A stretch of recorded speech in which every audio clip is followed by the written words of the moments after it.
Now I just want to quite quickly give you a few points on setting up and maintaining a Aquael nano reef aquarium.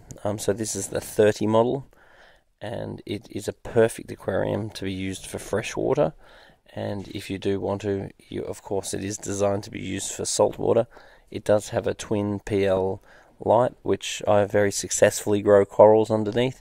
It is important to replace your light tube about every year or so, because it will lose intensity and spectrum over time. So when you take it out of the box, you've got to clip the lights onto the aquarium. Then you'll find these little angle pieces for the top that support the lid. You just clip them in place. Then you'll find the little angle pieces for the bottom, which have got double-sided tape on them. So you peel off the double-sided tape, stick them to the bottom of the aquarium. Then you'll find a very large hang-on filter. So the large hang-on filter, you just hang on the back of the aquarium and fill it with the media of your choice. It does come with filter sponge, but you can easily upgrade that filter sponge to marine pure and polyfilter, which I would highly advise you consider. Then the next thing you do is lay some coral sand in the bottom of the aquarium, which you've washed. Then you fill the aquarium up with salt water. If you don't have salt water available, you can use RO water or tap water with water ager, and then add some salt and test it with a hydrometer to get the salt level to 0.020. Then you fill the filter up with your aquarium water and turn the filter on, and that gets the filter running. The filter is enough to circulate the aquarium and oxygenate the aquarium. Then once you've got your salt level right, and you can then consider putting in live rock. The live rock will need to cure, so you want to leave that for 2 to 4 weeks.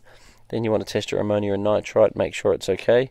Then at that point you can introduce some fish.